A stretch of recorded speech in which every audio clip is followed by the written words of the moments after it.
explicar esse versículo com os desenhos e mediante a palavra de Deus também.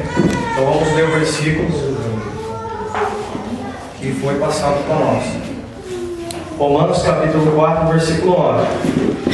Vem, pois, essa bem-aventurança. Quero que vocês guardem bem essa palavra, bem-aventurança. Guarda com vocês aí. Sobre a circuncisão, somente também sobre a incircuncisão, porque dizemos que a fé foi imputada como justiça a Abraão. Todos nós sabemos que Abraão foi conhecido como pai da fé e também amigo de Deus. E ele vivia numa época que ainda a circuncisão não tinha sido dada a ele. Só fazer uma introdução rápida sobre o que é a circuncisão. Gênesis capítulo 17, verso 9.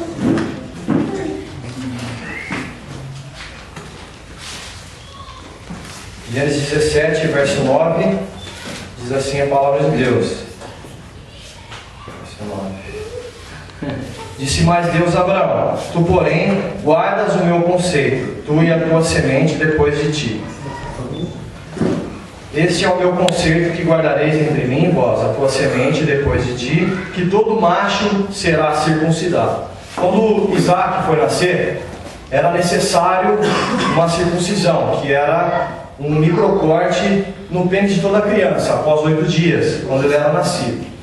Isso Deus fez como um sinal, para que todos eles reconhecessem Deus como o Senhor. Há alguns teólogos que dizem que Deus, na sua ciência, também preveniu o povo de Israel de doenças sexualmente transmissíveis, com essa atitude da circuncisão. Só que Abraão ele foi justificado pela fé na incircuncisão. Então Paulo está querendo dizer aos romanos nessa carta que não é o fato de ser circuncidado ou incircuncidado. O fato é que nós somos justificados pela fé em Jesus Cristo. Então eu vou mostrar o primeiro cartaz para fazer uma introdução para vocês poderem, porque é o caminho da salvação. Esse foi o caminho que Abraão percorreu mediante a fé. Teve as suas lutas, teve as suas tribulações, mas alcançou a salvação. E hoje está lá no hall da fama no céu, né? Quantos tem o alvo aqui de Cristo? Amém! O alvo é Cristo. Então esse é o caminho que nós temos que percorrer, o caminho da salvação mediante a fé. Agora esse é o segundo cartaz, essa situação que encontra hoje a sociedade, principalmente aqui no Brasil. Você vê que o caminho mais largo é o caminho que leva à condenação. E o caminho estreito é o que leva à salvação.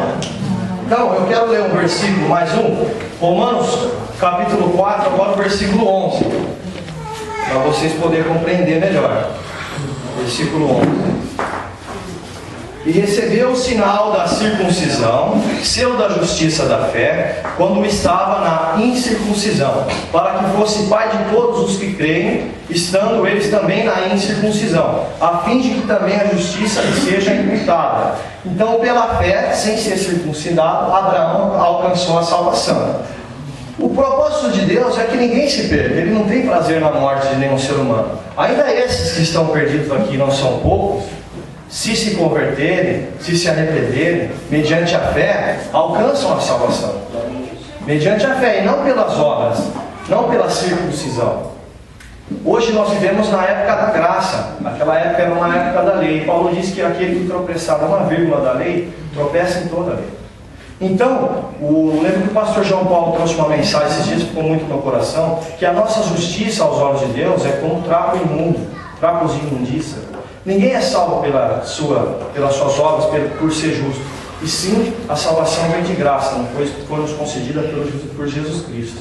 Agora, para fechar, eu quero mostrar o último cartaz. Lembra da palavra que eu disse, bem-aventurança? Vamos agora em Apocalipse. Ninguém gosta muito do livro de Apocalipse, mas é uma promessa de Deus para aqueles que se renderem mediante a fé. E quando você se arrepende dos seus pecados e aceita Jesus Cristo como seu único suficiente Salvador, a Bíblia diz que você se torna filho de Deus. E na sua vida não há mais condenação. Não desce um anjo de céu como advogado te dá uma carta e você está salvo. Isso é pela fé. Quantos salvos nós temos aqui em nome de Jesus? Amém. Glória a Deus. Então vamos lá em Apocalipse, capítulo 22, versículo 14. Último livro da Bíblia. Lembra daquela palavra que eu mandei vocês marcar? Bem-aventurados? Bem-aventurança? Aventurados aqueles que lavam as suas vestiduras no sangue do Cordeiro, para que tenham direito à árvore da vida e possam entrar na cidade pelas portas. Hoje nós temos aqui as portas. Bem-aventurado será aquele dia, isso conjectura minha, e quando Deus chamar o Caltreville e você encontrar seu nome escrito no livro da vida. Amém. Amém? Então, essa é a maneira de a gente expressar esse versículo na qual o pastor passou para a gente.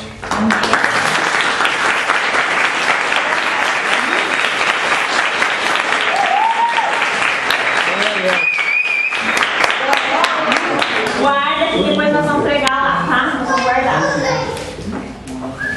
Muito obrigado, Hugo. Só enrola. Parabéns. Um desenho aqui, ficou show, hein? Enfim, é isso.